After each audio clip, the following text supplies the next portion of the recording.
Welcome to the Windy City Benders podcast, presented by Beer League Talk with your hosts, Noe, Poetsi, Jerem, and Tanner. What is going on, guys? We got a big show today. You know, they let me and Tanner run the show today. That's right. How's it going, bud? It's great. You know, had a nice little interview. Pretty excited about it. You guys get to hear it.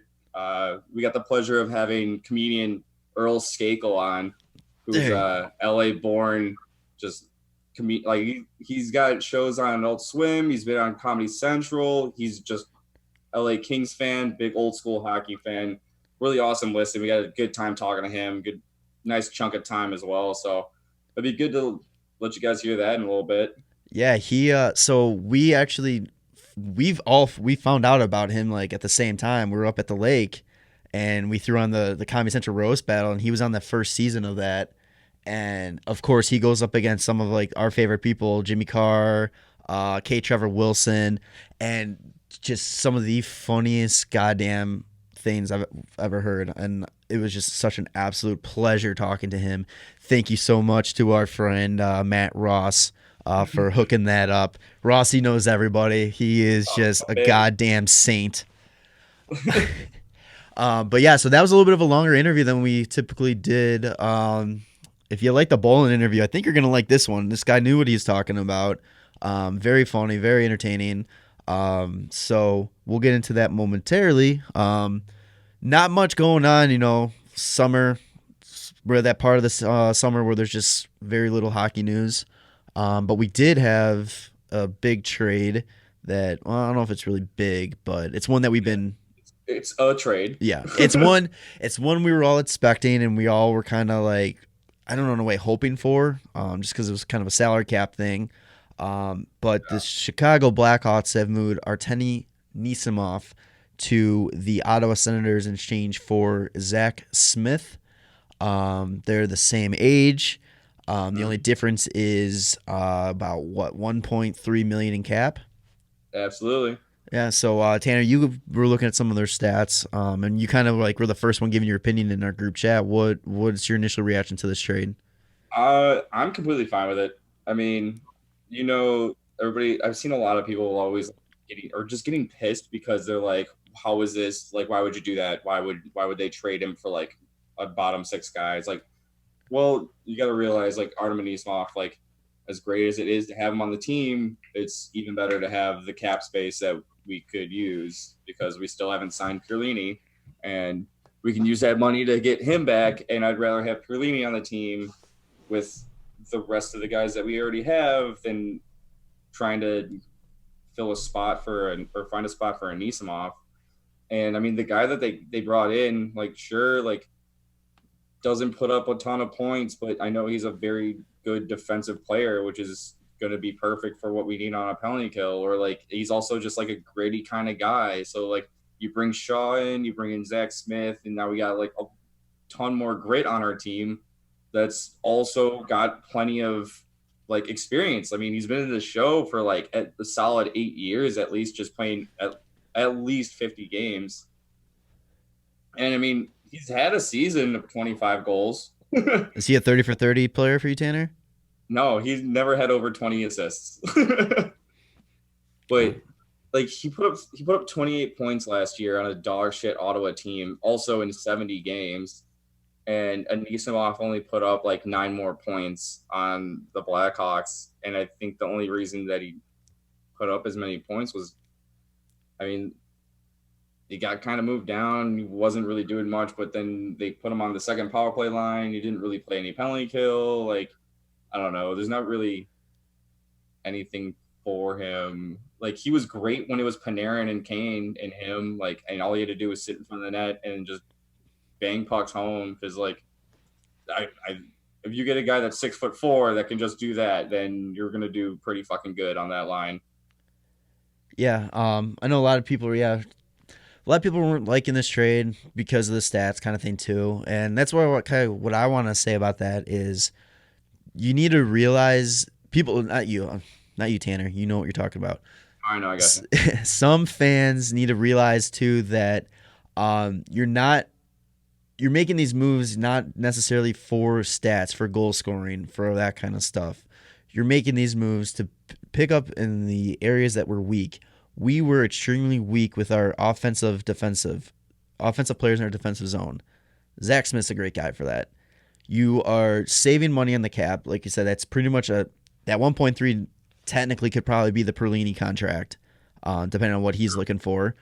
And then the other thing is, too, how are you going to feel when Anisimov's putting up the same numbers that you're complaining about from Zack Smith when he's on a third, possibly fourth line role, making $4.5 million? Okay, it's going.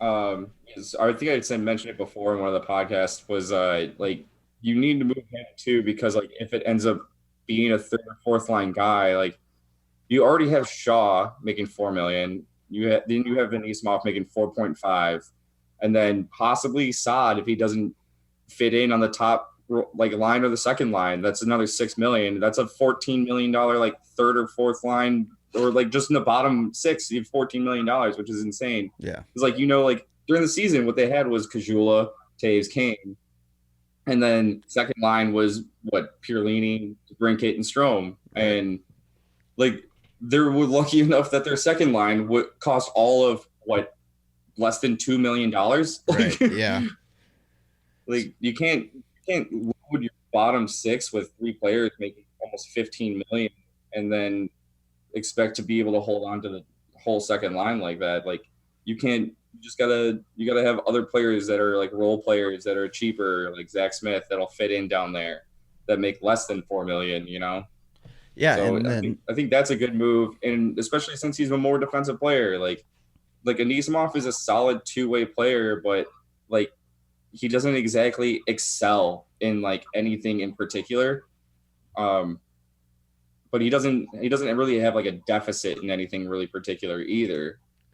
But that's kind of like, you weigh the good with the bad. Like we already have like such a sick top six that we're hoping that can basically pot all the goals. I mean, you got Patrick Kane that's going to probably get definitely a point per game. right. And like you don't really need all of your bottom six guys to be like goal scorers, Do like you can use some more defensive players. Yeah. Do you see them making this move? Do you think that's a sign that they maybe got some confidence that Kirby's gonna be playing with the big club?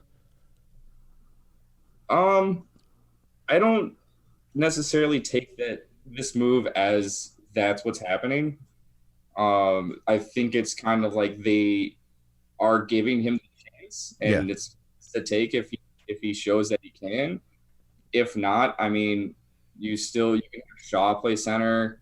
I mean, they just re-signed David Kampf, and then you can have Zack Smith play center on the fourth line. Like you have guys that you can move in and out of like those third, fourth line positions. It's essentially one center position right now that's like up for grabs because you got Carpenter is probably gonna. Oh, that's right, and Ryan Carpenter. We just picked him up. He's gonna be that third or fourth line. So it's basically they're just looking for that third or fourth line guy. And I'm glad they made this move because it's like I just don't want to be paying a third or fourth line center $4.5 million. I mean, I think that's the obvious move. I mean, considering you can't move that Seabrook contract, that was the easiest one to get rid of. Right. But yeah, that one's the next one that you would want to. So, I think it's a good move. I'm excited to see what Zack Smith brings to the table. I always get really excited when players like have like a down season and the Hawks get them, because the Hawks are kind of like the team that most people in the NHL would be like, oh fuck yeah, like I'm going to the Hawks, like this is gonna be awesome. Like, and then like we always say, like you're around kind of like a winning culture, and like you have Jonathan Toews and Patrick Kane, Duncan Keith, like Brent Seabrook, who have like won 3 championships, and they know what it takes. And those guys don't slack off. Like those guys work fucking hard. Right.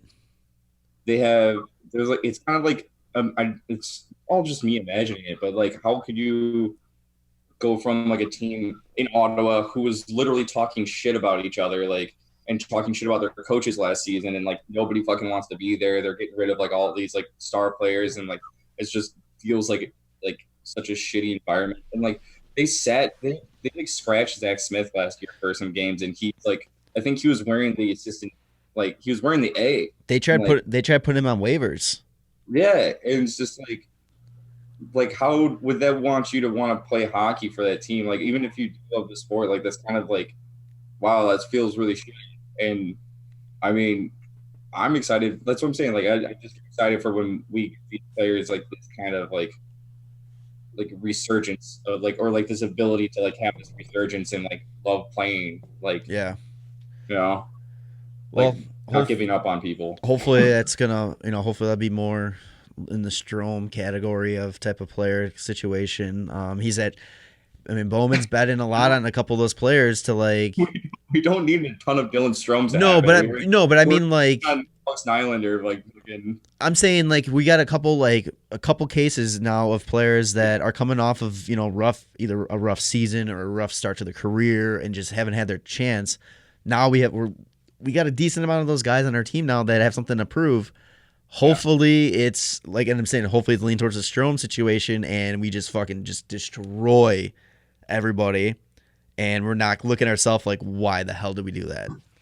That's it'll be something definitely I'm looking forward to seeing is like how well these players perform that we picked up, especially with knowing like I mean, it goes both ways. Like it's exciting to see how like Alex Nylander, Zack Smith play after coming off of like what they've experienced in Ottawa and Buffalo, and then where like hopefully they can step it up, and then it's also exciting to see like where Robin Lehner's coming in, where he had such an amazing season, like a Vezina type season. See if he can also just keep that play like as high as it was, like. And then Strome too. Was that a fluke or is this really who he is? No way. The bromance just makes everything that much better. Like I fucking love the two of them. It just needs to be September. Training camp needs to be going, and we just need to start getting some hockey going because I don't think I've actually been this excited for a Hawks season in a couple of years. Well, usually they're fucking having to get rid of people. Yeah. Now we're actually being able to acquire people, and it's pretty fucking great. Like the last time we were able to acquire like people in the off season was like when we got Hossa. Yeah. So, all right. Well, I mean that's pretty much all that's going on with the Hawks talk right now. So let's send it over to Earl. Yeah, I was gonna say there's also no like NHL talk either. Yeah. No RFAs or anything being signed, so pretty slow. So we'll send it to Earl. And yeah. All right, so today we have a special guest joining us. He is the voice of Barry Jelly on Adult Swim's The Jellies. He is a roast master and just an overall funny guy. Please welcome comedian Earl Skakel. Hopefully I did that right.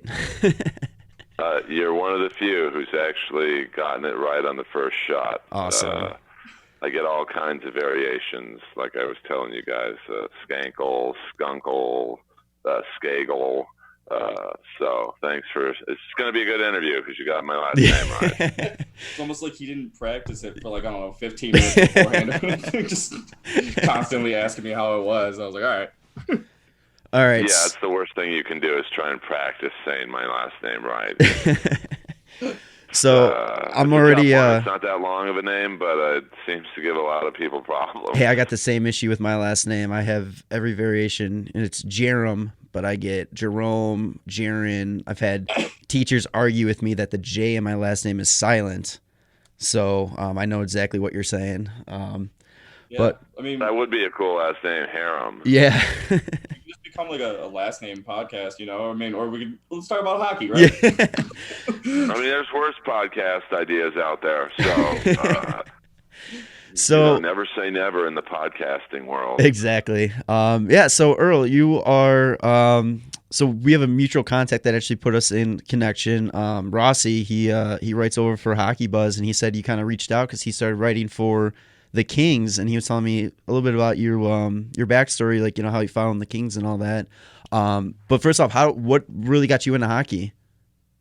Well, I'm from Los Angeles originally. Not many natives in LA are from here, and but I'm 50, so in the late 70s and early 80s, the King games were not on television really.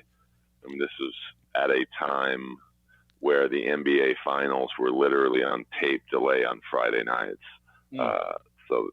It's crazy. Now they're all over the place, but when I think the Lakers beat the 76ers, and that was the very famous series where Kareem Abdul-Jabbar got hurt and Magic had to play center. One of the most important games, some might argue the most important game ever in Laker history, which is pretty wild statement given all the important games they played. Yeah. That game was on television in Los Angeles at 1 a.m. Tape delay, so everyone knew the result of the game.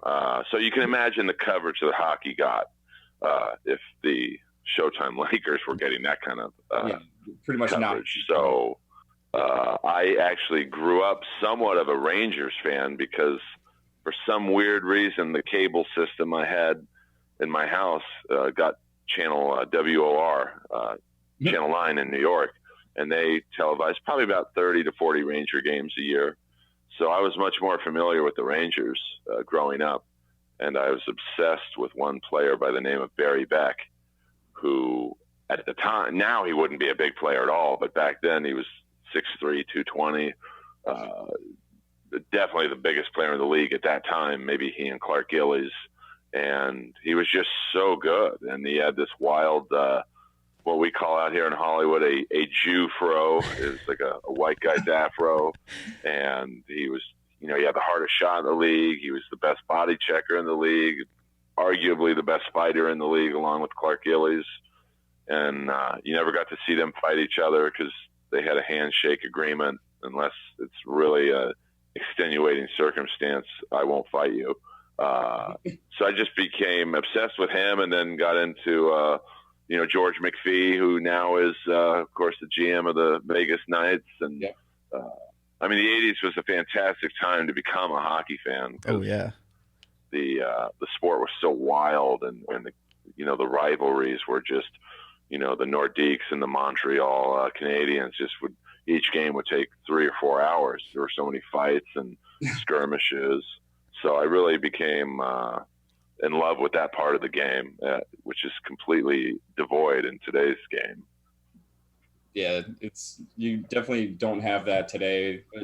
There's like those games that you'll get sometimes where you see glimpses of like the past and how it used to be, when like sometimes teams just like absolutely hate each other for whatever reason, and it's just like 200, 300 probably minutes in a game, and like those are always so fun to see still, but definitely far and few between, not like it used to be.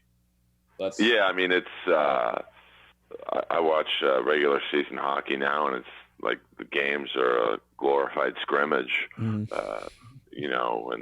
that's why I still love playoff hockey, because that's about the closest things you'll get in terms of what the old days were like. It's just there were some great series this year. Columbus and Tampa they didn't fight a lot, but I don't think they fought at all. But it was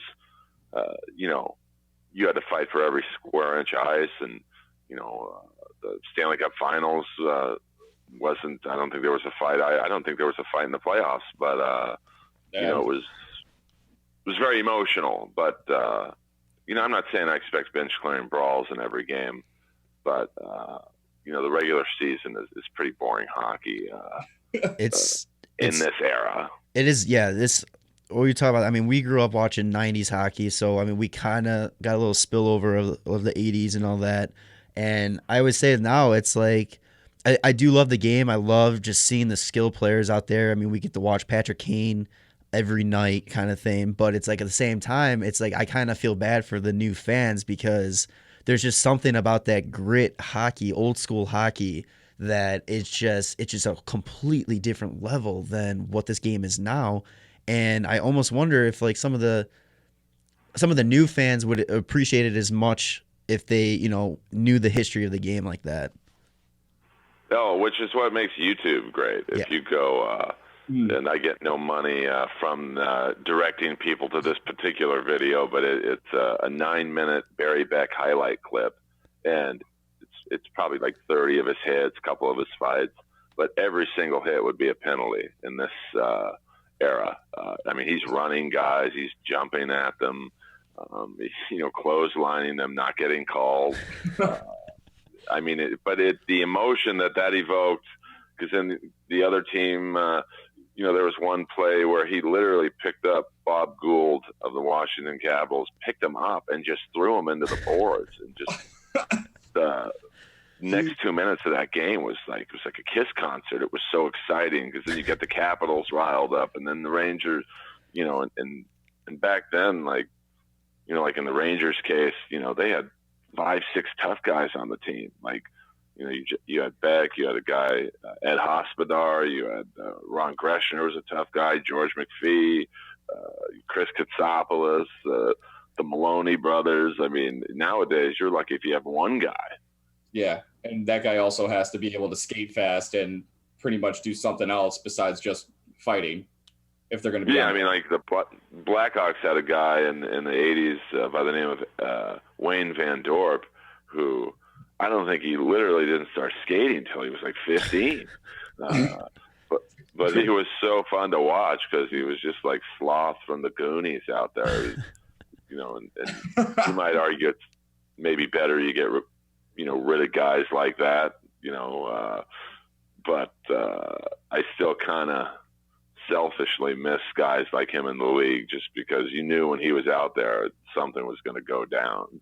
Oh yeah, it was more of that self-policing time of hockey too, where like if something went wrong, those enforcers are coming out and they're going to make it right. Like that was always like crazy exciting to watch when that was still going on in like the early 90s and like mid 90s too. Oh yeah, I mean, even in the 90s, you guys, like you said, got a little taste of it. You had guys like Christoph Oliwa still playing, and Scott Stevens was certainly more than just a fighter. But the Kings always had a couple tough guys. They had Troy Crowder at one point, and Jay Miller, and they always have had fairly tough teams. Even now, they are one of the few teams that employs a tough guy by the name of Curtis McDermott, I'm so old, I remember his dad Paul playing. But it's kind of a sad time for people who like the rougher element of the game, which is basically being policed out of really all of hockey. It's starting even in junior hockey now. I think they kick you out if you have one fight. Yeah. All the players have to have a face shield on in juniors now. So that, I think, prevents a lot of fights because the kids don't want to hurt their hands. So it's definitely a different style of hockey than I grew up with. Yeah, USA Hockey, you're not even allowed to start checking until you're a Bantam, which is like 8th grade, freshman year of high school. Did they change that? It was like 2 or 3 years ago they made that change, which no way. Which blows my mind because Canada, you can start doing that when you're a squirt, which is like what, 8, 9 years old? Like 10. Yeah. Or like 8 or 9 or something. Yeah. So. Yeah, I mean, and that's why they kick our ass in hockey in almost every tournament. But it's just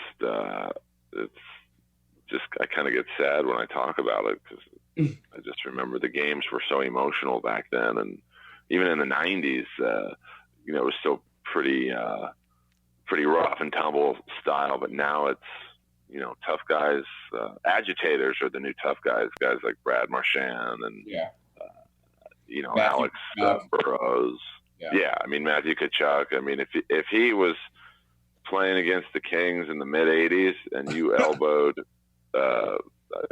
Larry Murphy, who was the best defenseman on the Kings for a little bit in that era, you would have had Jay Wells killing him. You would have had Dean Kennedy going after him. You would have had Tiger Williams. You would have had 6, 7 guys going after him.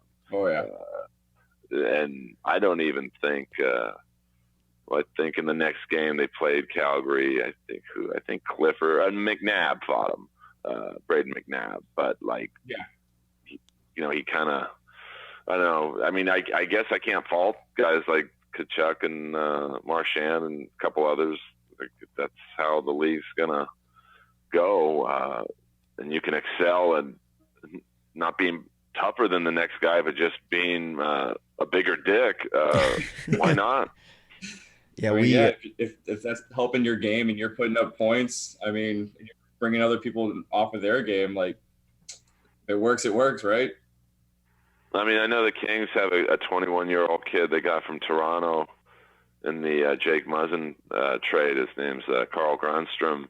Yeah. You know, he'll be, if all things work out, hopefully, he'll be like the Kings' Thomas Holmstrom, where he's not necessarily dirty, but he crosses the line, arguably. But that's the kind of player now that teams want, is someone who can score goals and maybe scare the other team, that they'll be hit from behind if you turn your, back on the guy. And, it's just kind of sad that that's what I have to look forward to, is instead of a good fight, maybe there'll be a dirty hit. Yeah. You still see that sometimes, like now, which just sucks too. Like if it's like a dirty hit or even a clean hit that's like pretty big, there's not a lot of guys that you see like answering the bell for it, because they'll either back down or no one on the other team will want to like actually drop the mitts with them, which kind of sucks.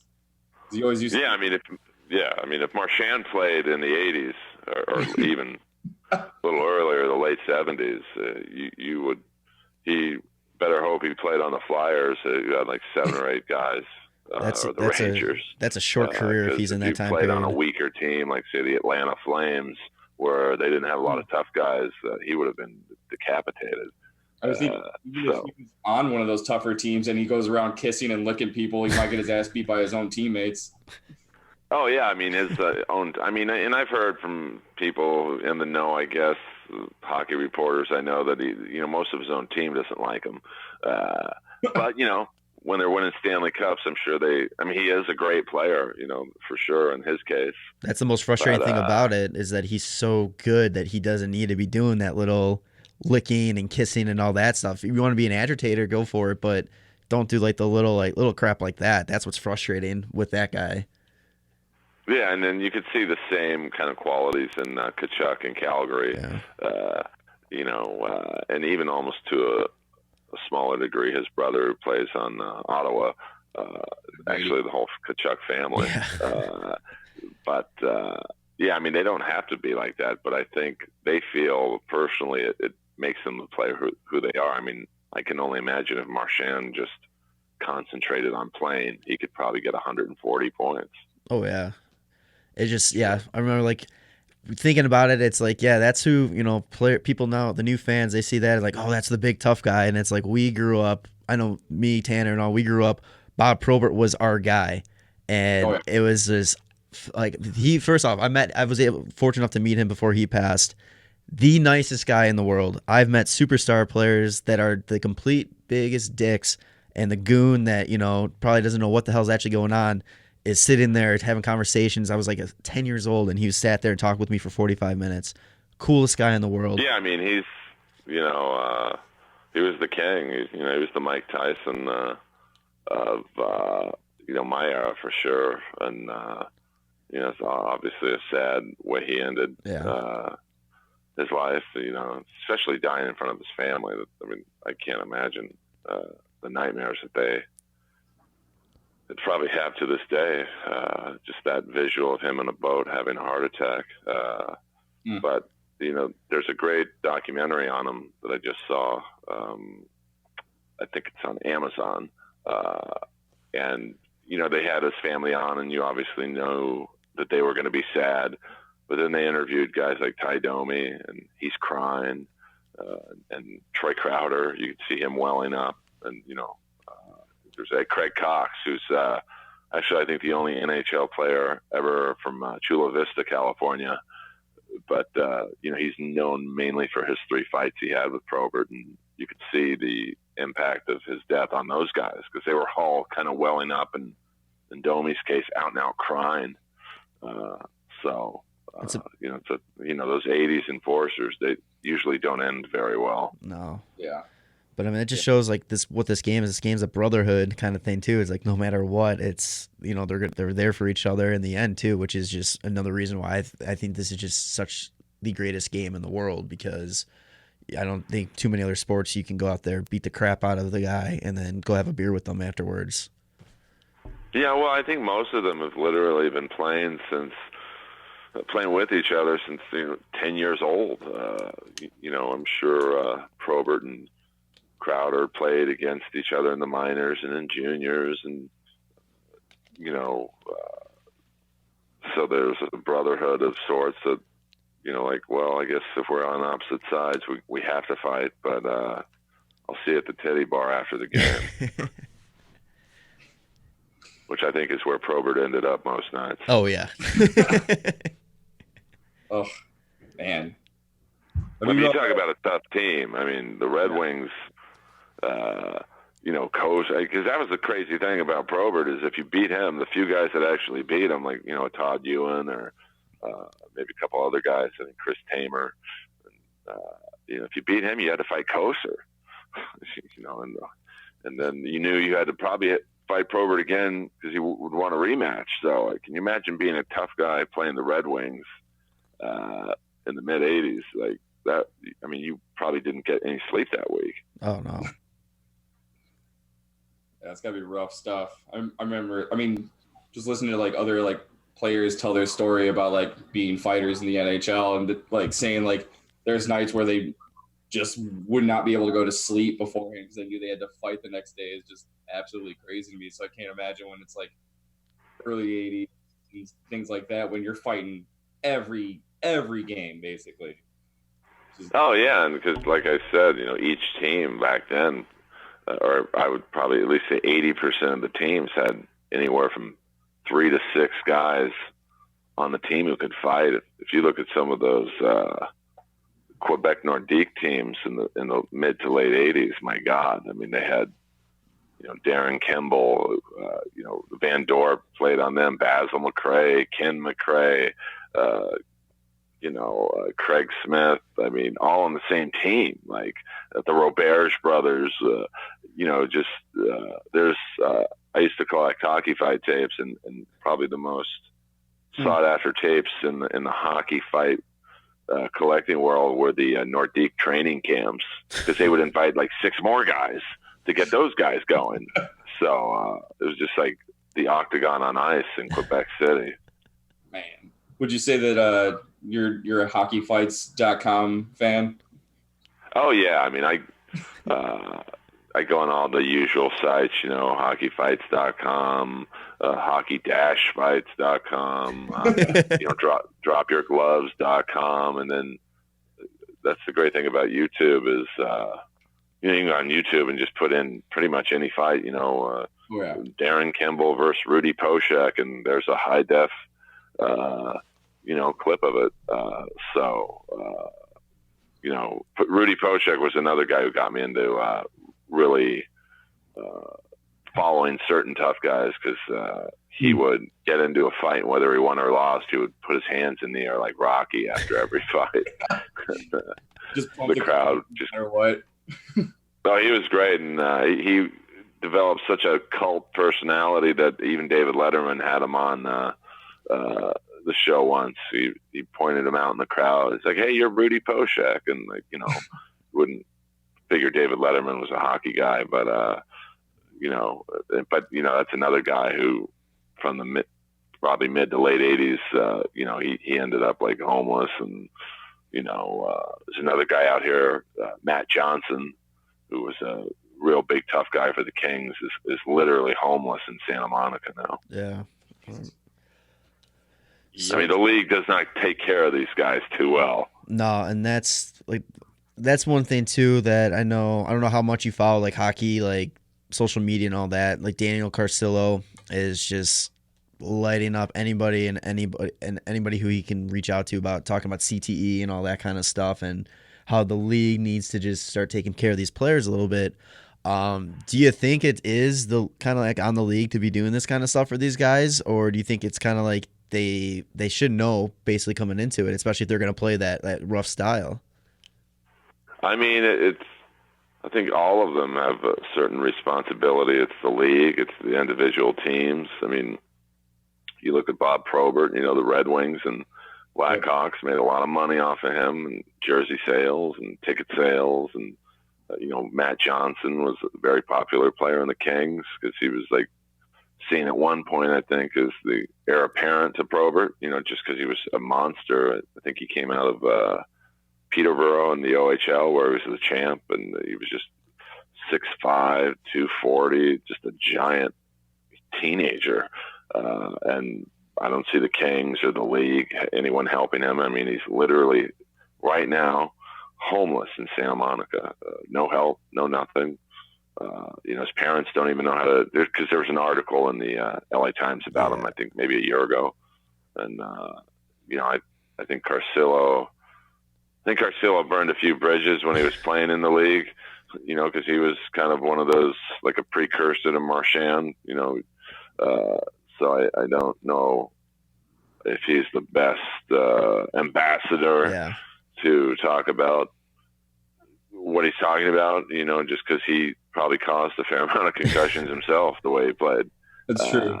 He has spoken out about that though too, and about like the way that he played, and he's come to like, I don't know, try to reconcile that and like trying to get people to understand just like how much it fucks with people really, and like I mean he's almost kind of like the little boy who cried wolf. It's like, well, dude, look at how you played, and now that it's affecting you in a negative way, you're speaking out about it, but you weren't speaking out about it when you were hitting guys from behind, or maybe in a fight and you hit the guy when he was defenseless. But I do like what he's doing. In one hand, he's the perfect guy to talk about it because he's going through it and he's lost. I know he's very good friends with Steve Monador, who died. And he probably knew Wade Belak and a couple other boys who died.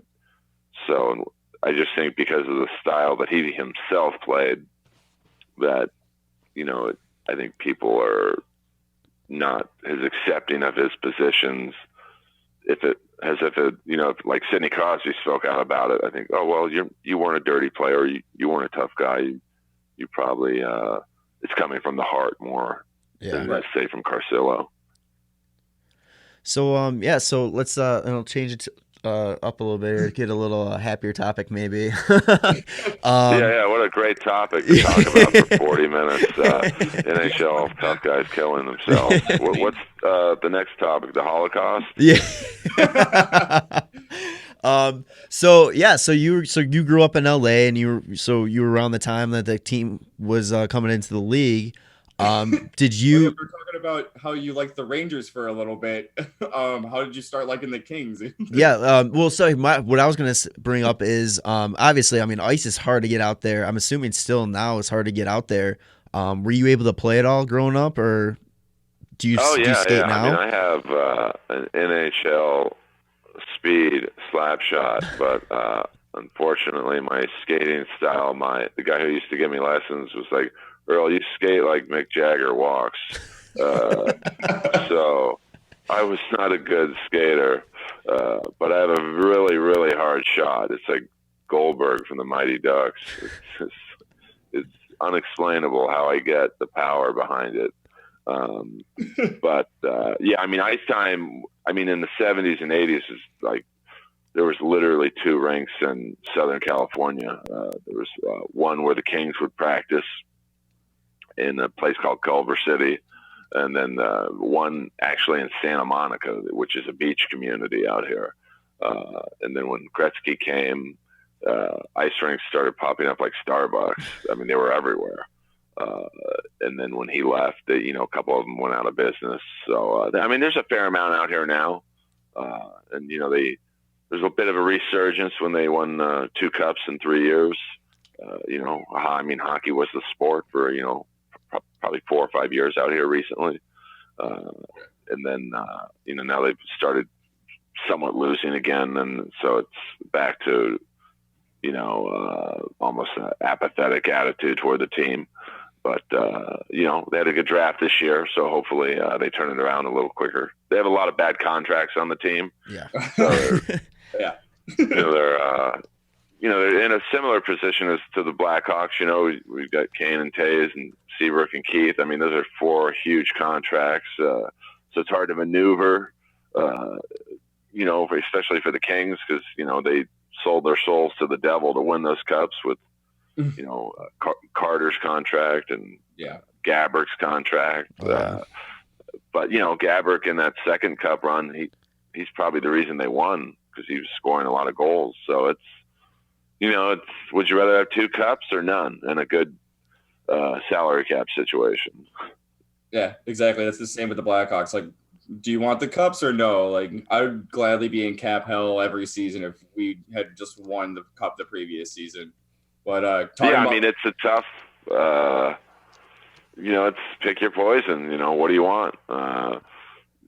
And with the Kings, there's some other situations that the Voinov situation really is probably still affecting this team, even though he hasn't been in the league in 5 years. They had to make a lot of trades to try and find a replacement for him, and they never really found one. I mean, they traded a first-round pick to Edmonton to get Carolina. That didn't work out. He only played 12 games here and got hurt, and then he left the Kings to go to Edmonton. So, that's, a first-round pick you didn't get to use, and then there was other trades that they made, So it's the Voinov situation still is affecting them. Yeah, their team's catching a little bit of the age bug as well. Like players got those contracts still, and it seems like most of the stars on that team are in their 30s to mid 30s at this point. It's getting harder for them to push like they were earlier, like 2010s. Their problem is, they're not completely over the hill. So, like Jonathan Quick, he's only 34. Like that's not.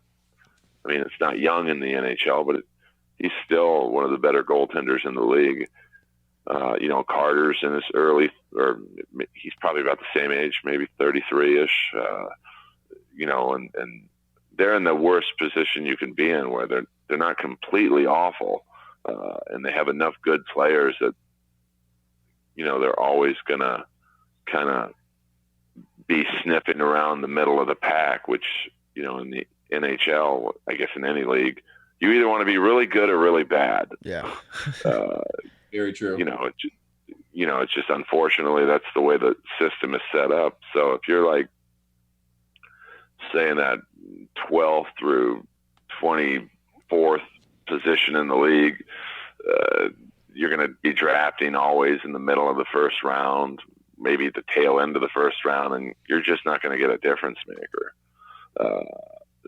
Just so you either have to tank or, just be so bad you're not even tanking. You're just a bad team, which is the Kings were kind of in the middle last year. Right.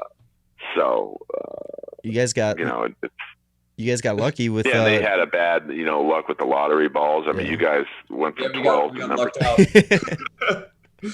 But that's great, though. I mean, I do think it's a fair system. I mean, it's that way for everyone, and unfortunately for the Kings, I think they had the second highest chance of getting the number 1 pick, and then fell to number 5, and they still got a really good player. Yeah, I was so say you guys got really lucky with Turcotte. I'm sure they would have rather have had Kakko or Hughes. Oh yeah, but Turcotte's a nice consolidation prize. Yeah, that whole top 5 was gonna be great anyway. Like, I mean, at least like the top 7, definitely great players all around. Number 1 and 2 were gonna be clearly those two, but like with the Hawks, that was always the biggest story for us, was just like, who are they gonna take? And then they still just completely like did something we didn't even think about. We're like, oh, okay, that sounds good still. Like, he's gonna be a good player. But that's like, I mean, I thought they would go after the young defenseman Byram. Yeah. Because they are a little older on the defensive core. And I thought actually Byram was going to go to the Kings, because I thought, well, Colorado doesn't need another young defenseman. There was rumors that you guys were going to get Turcotte, right, and that we were going to get the guy you got, Doc. But for whatever reason, they liked Doc better than Turcotte, and then Colorado went. I don't know if it was completely against the grain, but they picked the young defenseman, so Turcotte kind of fell to us. But I'm excited about the Russian kid they got in the second round, who had 51 goals. You're right, or no? Well, they got the Swedish defenseman at 22. I might be mispronouncing his name, and I feel bad after giving you guys shit for my name. Bjorfort, or BJOFORT. So however you say that. Bjorfort? It's probably yeah. buy us. But then there's only 2 kids this year who had 50 goals. Caulfield, who went to Montreal, and the Russian kid the Kings drafted in the second round. So I thought they had a really good draft. So, of course, in LA, though, in the middle of July, I don't think there's a lot of buzz about the Kings draft. Yeah. Unfortunately, we're signing, the Lakers are getting Anthony Davis, the Clippers are getting Kawhi Leonard and Paul George. So it was the Kings draft, even though I thought it was arguably the best out of all the teams. And I'm not a complete homer, but I really think they got 3 super strong players, was not high up on the news reports in the local news. So how frustrating is that, kind of being like, this diehard hockey fan, and just being in a city where you're like, yeah, like this is awesome, like let's go, and it's just nothing. I mean, you just in LA, there's just too much to do. Yeah. I mean, you have to win, no matter what sport. I mean, and when the Kings win, it is a hockey town. But like I said, I mean, this summer is the perfect example of, the Lakers and Clippers probably were the 2 most news-making teams in the NBA with what they did. And, the Dodgers, I think, are in first place. I mean, the Angels are doing okay, but they have Mike Trout, maybe the greatest player in baseball in the last 20 years.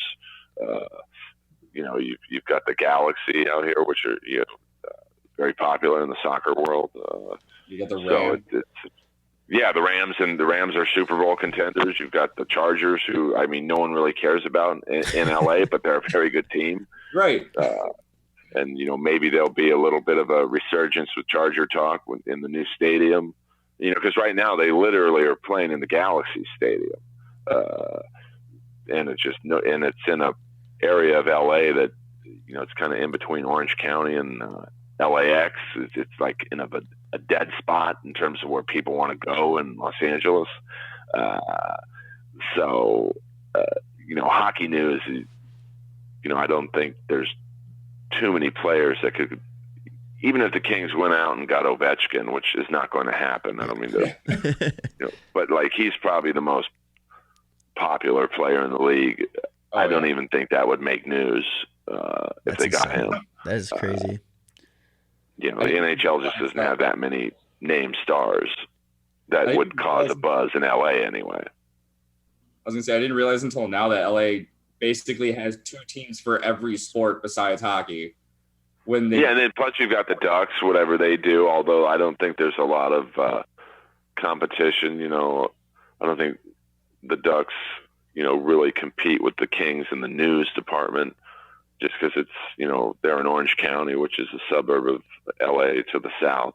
But, it is another team that you have to kind of fight for, the market share, even though it's probably about 75 miles between us. So, but it's just another sports team that you have to kind of compete with. And then you've got the entertainment, mecca of the world, arguably. So, if you have a choice of going to see a losing hockey team or, going to a movie or whatever, you're probably going to pick the movie. Yeah. Jesus. It's a lot of things going on there. So yeah. What's going on over there? What's going on in Chicago? Chicago is nothing. Baseball. That's all we got going on right now. Baseball. That's enough. Well, you guys have the Cubs, you have the White Sox. I mean, you guys are almost in a similar position. You've got 2 baseball teams. You've got a iconic basketball team. The Bears. So there's. I'm sure the Blackhawks. Face a somewhat similar of a situation as the Kings, where if you start losing, people just find something else to spend their money on. It's worse out here because, I mean, people still show up to games. Like, we still have our sellout streak and all that, even then when they were playing absolute garbage the last 3 years. But the thing that gets me the most frustrated here is the everybody that's been watching hockey for 5 years are now coming experts on what the Hawks need to do to get back to their glory days, and that's like the most irritating thing for me personally. Just like threads everywhere. It's just like, okay, I'm no more internet for me today. Yeah, I mean, I just think you get unreasonable fans, and that's probably in every city that, trade. Why don't we trade for Austin Matthews? Well, it's going to cost your whole team. And I know there's some King fans who's like, why didn't we make a play for Panarin? It's like, all the bad contracts you have on this team, you want to bring in an $11 million contract a year,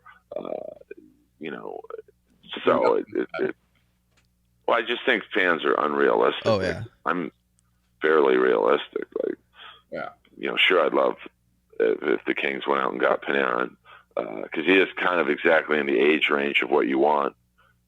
27 years old. He's in his prime. He'll be in his prime probably for the next 5 years. But he makes too much money.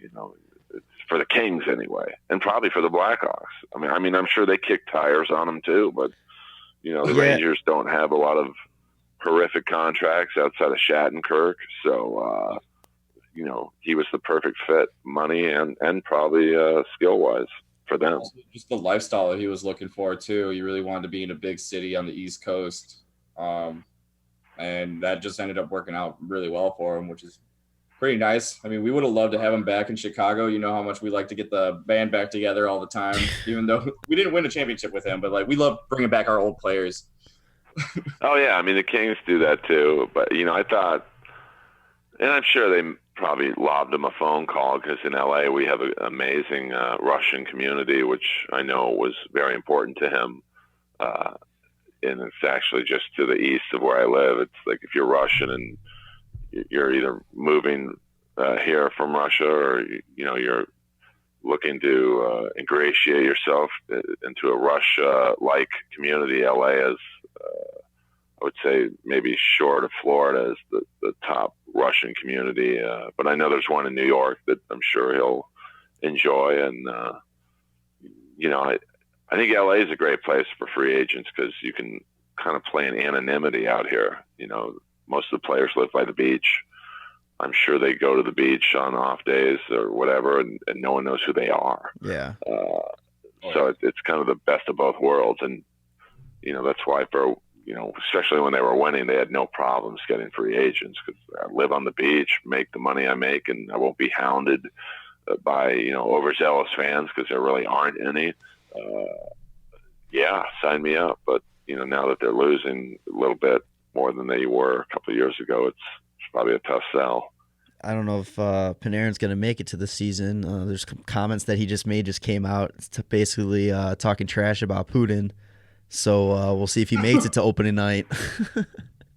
Yeah, I think, that's not really a guy you want on your bad side. But, who knows? Maybe he can talk to Trump and they can work out a deal where he won't get poisoned, before the first preseason game against the Islanders. Or maybe Putin will pay one of the Islanders to take him out. So how do you feel? Because I have my opinion on this. When the Hawks were winning we were winning their cups. Kings were winning their cups. The rivalry between the Hawks and the Kings was probably some of the best hockey that was played in a long time. Do you feel the same way about that? Oh yeah, I mean it was a great. If you look at that, 5-year run, it was either the Kings or the Blackhawks were winning the cups.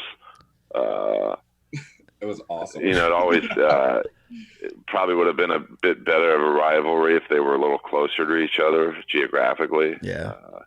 Which is, obviously for us, the Ducks would probably be the best example of that.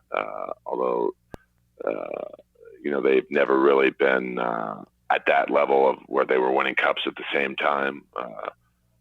Like for us, it's probably the Kings and the Sharks is the best rivalry for us, just because it's maybe a 2-hour plane ride up there. So you have a fan base goes both ways to see their team.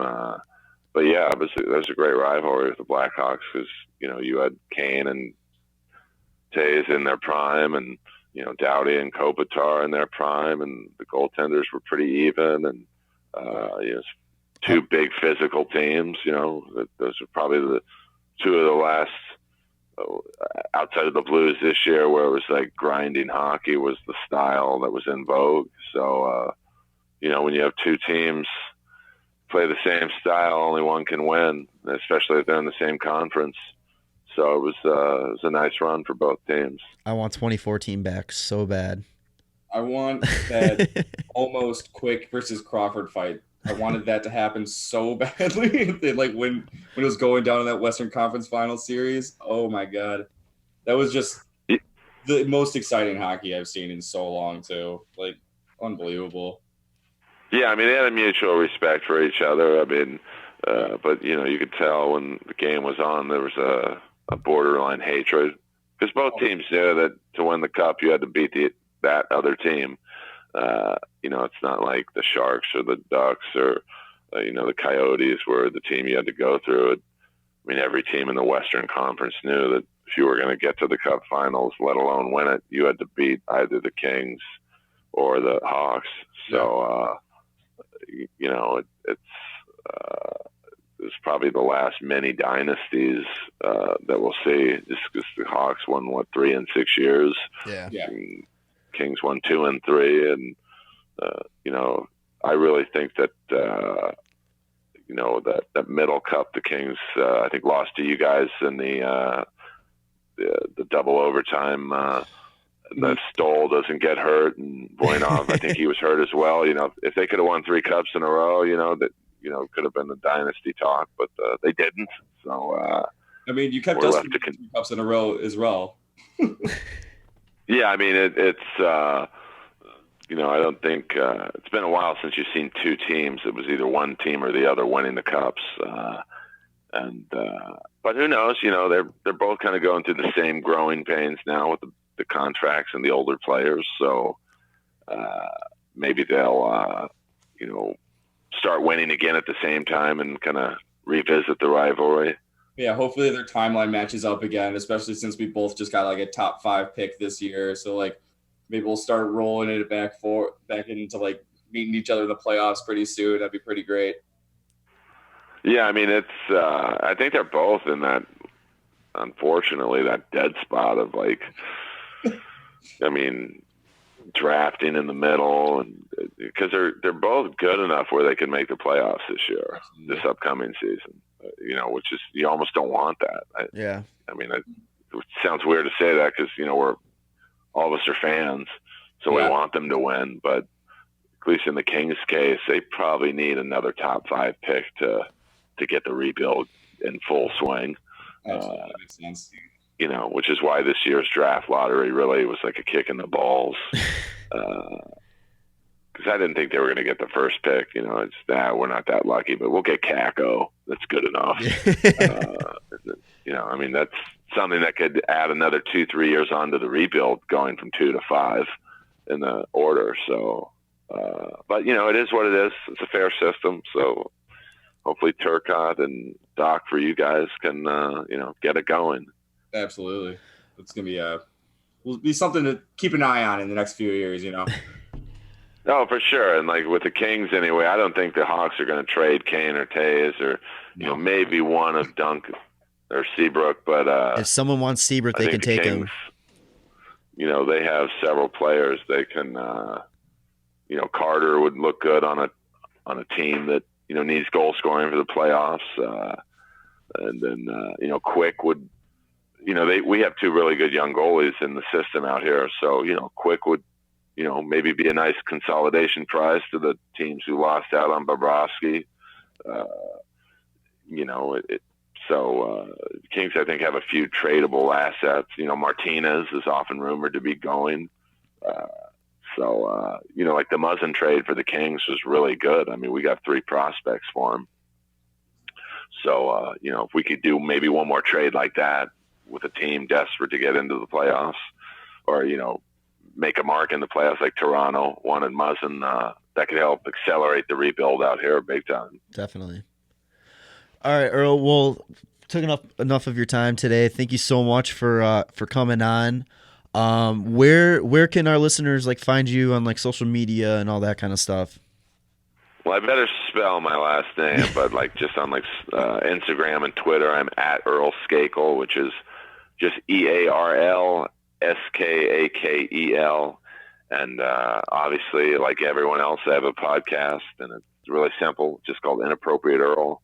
And it's kind of, to be honest with you, the guests are really anyone who can come to my house and record. So I've been lucky enough to have like Theo Fleury and Dustin Penner. Oh, no way. That they actually were in my house. So there's a fair amount of hockey talk, and I also have a lot of musicians on from like some of my favorite bands from the 80s, and obviously a lot of roast battle related episodes and stand up in general. So if you want a podcast, it's about everything but nothing at the same time. Check it out. Thank you guys for having me on, and thank you to Rossi for setting this up. Yeah, definitely. We got to have you on again soon, and we'll get Rossi on here too, and probably have a nice solid 2-hour conversation with everybody on that one. Yeah. Get me and K. Trevor Wilson on at the same time, and we'll do a roast battle over the phone. That would be amazing. That'd be pretty sick. Okay, Trevor's a good man. He was an incredibly tough opponent and one of the nicest guys in comedy, like in life, really. Like the guy's so nice. You're like, you can't be like this. What's your angle, dude? The stereotypical Canadian. No, but he's so nice. I can't express to you how nice that guy is. So, it like goes back to what we were talking about, like hockey tough guys not liking each other. All the people I've roast battled, people think I don't like them, and I don't like K. Trevor Wilson or Jimmy Carr, and I love all of them. It's just, it's like a hockey fight. It's just business. Exactly. That's so perfect. All right, Earl, thank you so much again for coming on. And like I said, if you ever want to come talk hockey, let us know. Open invitation whenever you want to come on. Yeah, maybe we'll do something before the season starts, like a preview of, all the third and fourth line players that are going to be playing for probably both teams this year. Definitely. So I'd love to. I had a lot of fun, and thank you guys. All right, thank you, man. Have a good one. Hey, man. All right, boys. Have a good night. You too. You too. All right, thanks again, Earl, for coming on. It was an absolutely fantastic talk. I love talking old school hockey. He was still talking hockey in general with anybody that knows what they're talking about. It's fantastic. Yeah. And I mean, he knew, like we were talking about this after I didn't want to admit to him, but he was dropping some names that I didn't even recognize. I was like, holy shit. That's that old school hockey stuff, man. Yeah. Like that's the thing. Like when like 20 years down the road, like we'll be able to like, I'll be pulling like John Scott's name out of my fucking ass, being like, yeah, there was an enforcer who was an all-star MVP, and like, yeah, it was great talk. Definitely follow him on all social media. Check out his podcast. It's a great show. Actually, if you're a wrestling fan, check out the episode with Rob Riggle. They talk wrestling for the first like half hour, and it is so goddamn funny. Oh. But I'll have to check that out. Even if I'm not like a big wrestling fan, I still love Rob Riggle. Rob Riggle is just so funny. Yeah. So I mean, we said there wasn't really much NHL talk. So I did want to bring up something though that the rest of the vendors did that. I mean, not Tanner, but he showed up. The other two, right. Yeah, the other two couldn't be here. Poets is in London, and Noli just had something come up. So the Windy City Benders beer league team was lucky enough to be asked to play in a veterans hockey league this summer that helps raise money for just different veteran charities and all that. It's a very cool league. Right now there's 4 teams. It's very, very fun, great. First time, it's not beer league. That's the thing. Like, nobody hates each other. It's like you go out there, you have fun. It's like almost like a rat hockey. One of our past guests is on one of the other teams. Yeah. Oh yeah. Brian. Yeah, Brian. No, Brian Moore doesn't play. He doesn't play for this one. Oh, this is the one team that the one league. Yeah, but he plays for the Chicago Warriors, who's in our league. Played them, so. So last week, depending on you're listening to this, the day after the Bolin interview, I'll put it that way. Yes. They held their skills competition and all-star game. And so first off, I'm going to be 100% honest. When I saw men's league doing a skills and all-star games, I was like, okay, we'll see what this is about. This was some of the funnest day of men's league hockey I think I've ever experienced. So they did the skills competition was fastest skater, hardest shot, accuracy, and a shootout. Ooh. Did not classic all-star like competition. Yeah. That's fucking awesome. Did not know we had to do all 4 events. I thought we got to pick what we wanted to do. I show up and they drop on we'll call you for each event and do this. Wait, did every player have to do it, or is it just a select few? So every player that wasn't in the all-star game got to do the skills competition. That wasn't or yes, was? Wasn't. So they kept the all-star game for the all-stars, and then the skills competition were for the losers. Oh, no. So it was in the skills competition was me, Noli, Roy. Potes actually came out and played goalie for it, and they actually made him do the fastest skater as well. Nice. So yeah, I did this fastest skater, and there's a picture they post on social media. It's like my first or second stride, and just the look on my face, I'm like, this is fucking miserable. Are your ankles bending too? Oh, 100%. You should see the hardest shot picture they posted. My ankle is just like, I thought I broke it. You gotta get that tape, bro. Yeah. But anyways, yeah, so the skills competition was great. I do my one complaint is they didn't let the 2 final shooters go one more round for the shootout. It was me and another player, and of course we're shooting on Potesy. Fucking beat Potes, had a wide open net, and I slid it wide, and I wanted one more shot, and so they gave him the award for it. And then the All-Star game was just awesome. Potes played that for us. So did our buddy Dice. He's been on the show before. Sarge, who Mr. Hey, you should get him on the pod. He was one of our All-Stars as well. He's got to buy beer for the rest of the year now. Get him on the pod. But so I just wanted to basically just throw a shout out to the league.